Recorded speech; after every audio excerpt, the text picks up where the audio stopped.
మాసం సందర్భంగా మన కాసం ఫ్యాషన్స్ కిలో చీరలు కొనండి, అరకిలో చీరలు ఉచితంగా పొందండి. దేశంలో ఎల్నినో పని అయిపోయినట్టేనా? ఓవైపు గాడ్జిల్లా భయపెడుతూ ఉంటే మరోవైపు ఈ మేఘాలు ఎలా కమ్ముకొచ్చాయి?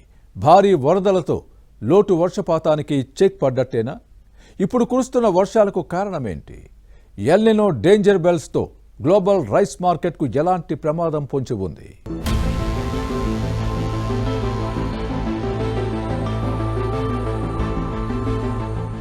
గత కొద్ది రోజులుగా ప్రపంచవ్యాప్తంగా ఎల్నినో గురించి తీవ్ర చర్చ జరుగుతోంది. అటు మన దేశంలో అయితే 60% వానలు తగ్గి దేశంలో 12 రాష్ట్రాలు ఎల్నినో దెబ్బకు ప్రభావితం అవుతాయని కేంద్ర వాతావరణ విభాగం లెక్క తేల్చింది. పొదుపు చేసుకోకపోతే పరిస్థితి అదుపు తప్పి కరువు ముంచుకొస్తుందని కేంద్రం సైతం అలర్ట్ చేసింది.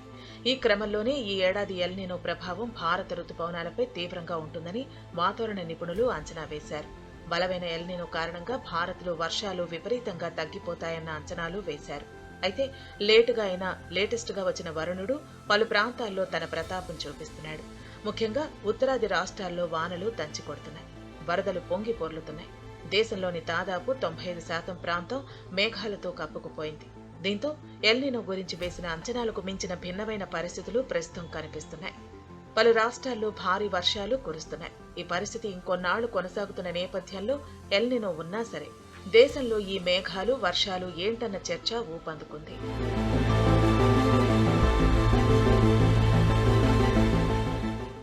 నిజానికి గతంతో పోల్చితే ప్రస్తుత ఎల్నినో అంచనాలు మరింత మెరుగ్గా అందుతున్నాయి. శాటిలైట్లు, వాతావరణ నమూనాలు, ఉపరితల వేడి, పసిఫిక్ సముద్రంలో ఉష్ణోగ్రతల వివరాలతో కొన్ని నెలల ముందుగానే అంచనాలు, హెచ్చరికలు వస్తున్నాయి. ఇలాంటి సమాచారంతో ముందస్తు ప్రణాళికలు, సన్నాహాలు చేసుకునేందుకు అవకాశం లభిస్తోంది. ఎల్నినో అనేది ప్రకృతి చక్రంలో భాగమే. ఇప్పుడు భారత్లో ప్రస్తుతం కురుస్తున్న వర్షాలకు కూడా స్థానిక వాతావరణ పరిస్థితులే కారణమంటున్నారు విశ్లేషకులు.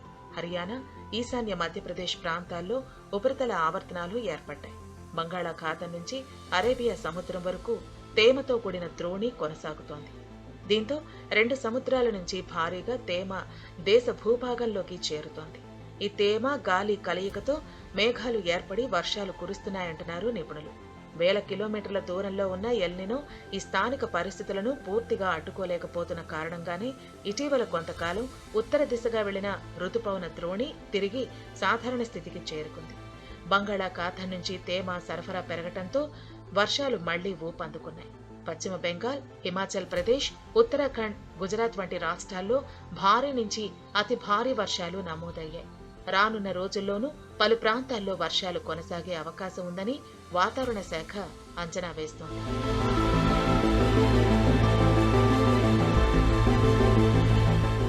అయితే ప్రస్తుతం దేశంలో వర్షాలు మోస్తరు నుంచి భారీగా కురుస్తున్నప్పటికీ రుతుపవనాలపై ఎల్నినో ప్రభావం పూర్తిగా తొలగిపోయినట్లు భావించలేమంటున్నారు నిపుణులు.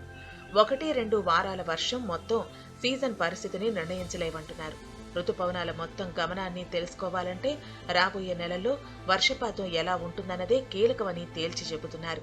ఈ క్రమంలోనే అంతర్జాతీయ మార్కెట్లో రానున్న రోజుల్లో బియ్యం ధరలు అకస్మాత్తుగా ఎగబాకే ప్రమాదం ఉందని ప్రొఫెసర్ జయశంకర్ తెలంగాణ వ్యవసాయ విశ్వవిద్యాలయం హెచ్చరించింది. ప్రస్తుతానికి మార్కెట్లో ధాన్యపు నిల్వలు తగినంతగా ఉన్నప్పటికీ భవిష్యత్తులో ఏర్పడే వాతావరణ మార్పులు, ఎల్నినో ప్రభావం, భౌగోళిక రాజకీయ ఉద్రిక్తతలు బియ్యం వ్యాపారాన్ని తీవ్రంగా ప్రభావితం చేసే అవకాశం ఉందని స్పష్టం చేసింది.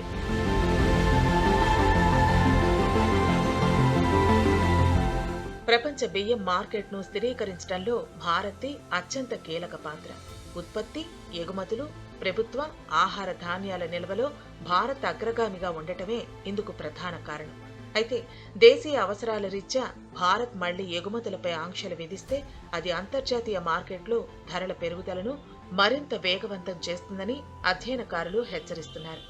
దీనివల్ల ప్రపంచవ్యాప్తంగా బియ్యం ధరలు యావరేజ్గా 30-50% వరకు పెరిగే అవకాశం ఉందని అధ్యయనం అంచనా వేస్తున్నారు. ఉత్పత్తి స్థిరంగా ఉండి ప్రభుత్వాలు ఎగుమతి ఆంక్షలు విధించకపోతే, కొనుగోళ్లు లేకపోతే ధరలు కేవలం 10-20% వరకు మాత్రమే పెరుగుతాయంటున్నారు. తీవ్రమైన ఉత్పత్తి నష్టాలు, విస్తృతమైన ఎగుమతి నిషేధాలు జరిగితే మాత్రం గ్లోబల్ మార్కెట్లో బియ్యం ధరలు ఇప్పుడున్న రేట్లకు రెట్టింపు అయ్యే ప్రమాదం ఉందని హెచ్చరిస్తున్నారు.